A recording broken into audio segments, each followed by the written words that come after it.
Vladimir Putin will visit China on Thursday and hold talks with Chinese counterpart Xi Jinping over regional issues and cooperation in various fields. The two leaders are expected to sign a joint statement and several bilateral documents.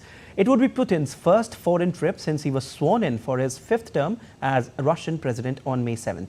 China and Russia declared a no-limits partnership in February 2022 when Putin visited Beijing just days before the beginning of Ukraine conflict. During the visit, Putin will also meet Chinese Premier Li Qiang to discuss trade and economic cooperation.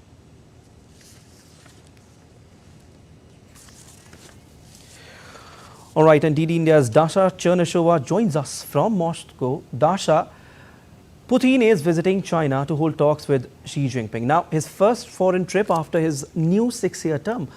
What can we expect? What details do you have for us?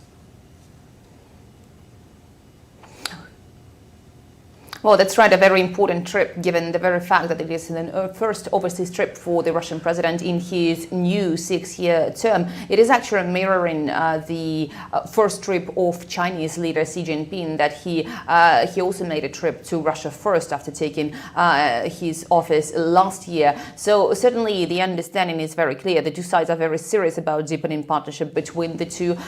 They are going to sign a document that will be actually talking about the strategic cooperation between these two countries that will include 30 pages. There will be several documents also signed, as well as agreements. So very importantly, the sides are expected to talk about trade.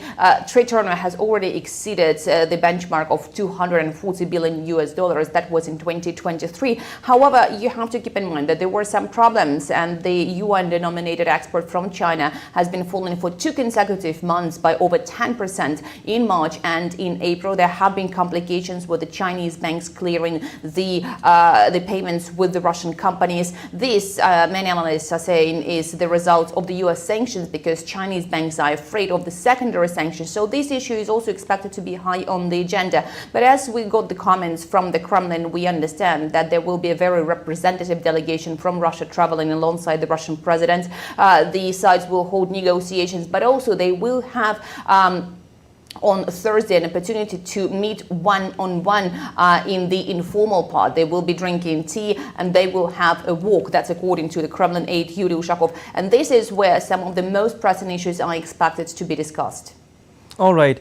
Dasha, apparently Putin wants a deal for the Power of Siberia 2 natural gas pipeline and seeks further Chinese support for conflict with Ukraine. Can you give us any update on this?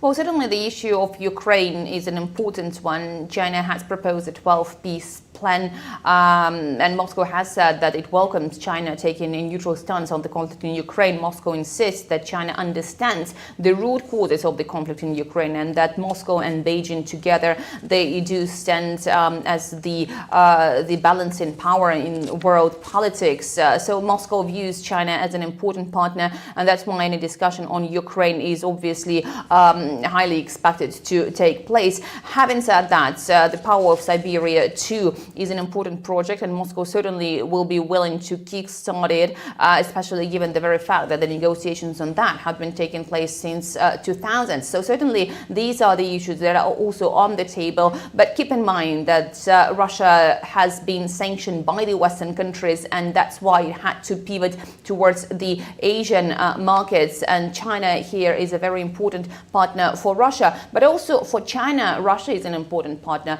in terms of its politics. Analysts underline that Moscow has been the only country that was fully supporting all initiatives of Beijing, be it at the UN Security Council or on other international platforms.